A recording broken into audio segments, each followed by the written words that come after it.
Hi, this is Phil Ferrari with Little Dragon Brewery, and this is a video on how to prepare a yeast starter.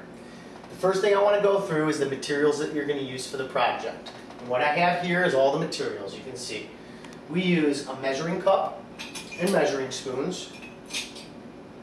We use a saucepan. This is a 2-quart saucepan. I have a quart of water here, dried malt extract, yeast nutrient, a rubber stopper and airlock for your glass growler. You can also use a glass flask or any other glass instrument that will hold your stopper. Don't forget your yeast, and you can use this yeast or a Y-yeast smack pack. You can also use dry yeast. I use hops, that's optional, and you'll also need a funnel.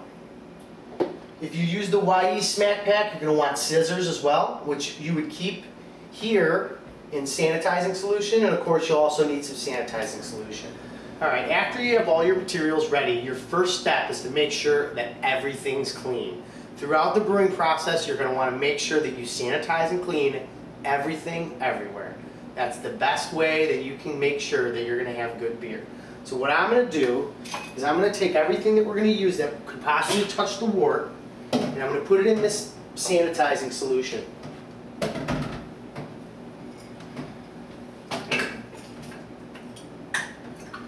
Anything stainless steel that you're going to use, or aluminum, you're only going to want to leave in sanitizing solution for about 15 minutes. After that, it could rust, corrode, or otherwise mess up these materials.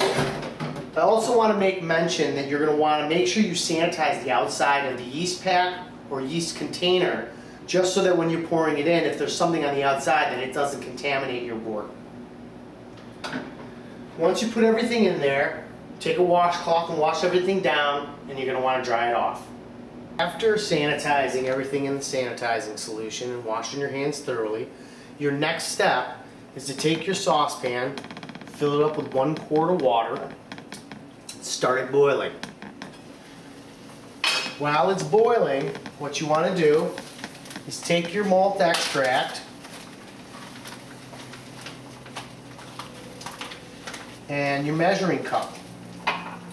Pour 1 cup of malt extract into your measuring cup.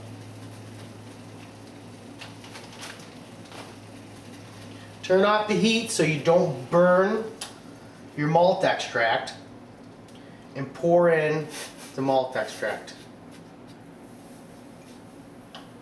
You can immediately turn it back on and let it start to a vigorous boil for about 15 minutes.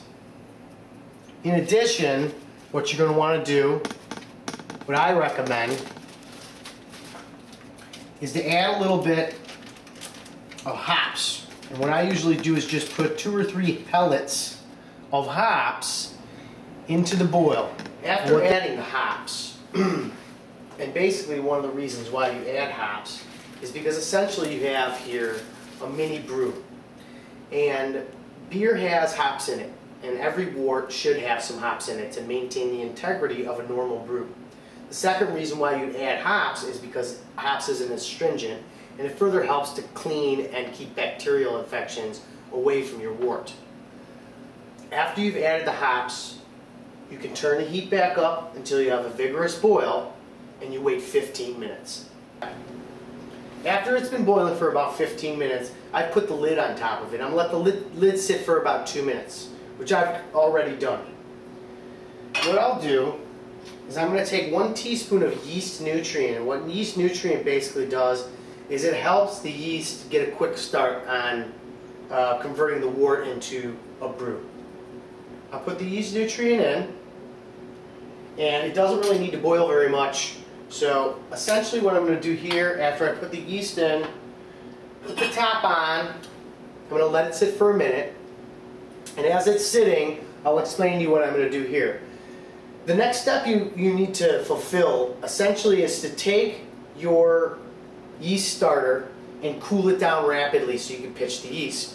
What I've done is I've just taken the water that I was using with the sanitizing solution in it, and I put some ice in there. And what I'm going to do is just take this off the burner and put it in the ice water and let it sit for about 5 minutes. That should cool it down to room temperature and allow me to pitch the yeast. The other thing that it does do for me is, because this is a sanitizing solution, it's going to clean the outside of the container, so that when I pour the wort into my glass container, if it does happen to drip a little bit, this is going to be all clean, and I won't be dripping anything dirty from the outside of the container into my wort. So this is top's been on for a little bit. I'm going to turn the heat off completely, keep the top on, and I'm just going to set it down in this water right here, and I'm just going to let it sit. It'll probably take about 5 minutes. You really should probably have a thermometer. Put the thermometer in here and test the temperature, but I'm 100% sure, as I have enough experience, that after about 5 minutes this will be cool enough to pitch the wort. Okay, our final step in the process of making a yeast starter is to take our wort out of the cooling bath, which I actually left for about 15 minutes instead of 5 minutes, just for safe measure. And it's very simple. Take the wort, take the lid off. Now we're live. Pour the wort into the container via the funnel. Okay. Take your sanitized yeast, give it a shake, whether it's your slant or your yeast pack. Open it and pour the contents right in the funnel.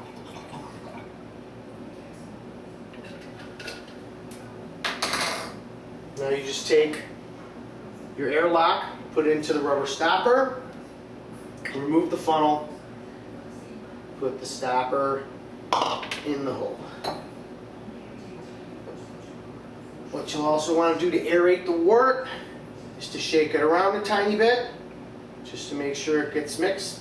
Now some people will use a stir plate. I don't use a stir plate, it's not necessary, but you can use a stir plate. Either way, what you've been able to accomplish here by making a yeast starter is two things. Number one, you've been able to make sure that your yeast is viable. And that means that you'll know in a couple days that the yeast that you pour into here is good, so that when you pour it into the beer, you know that you're going to get fermentation. The second thing is you've sort of given a jump start and reduced the lag time necessary to start fermentation, get your beer going quicker, get it finished quicker, get it into containers quicker, and drinking it quicker. Thank you very much for listening to my instructional video, and good luck making your yeast starter.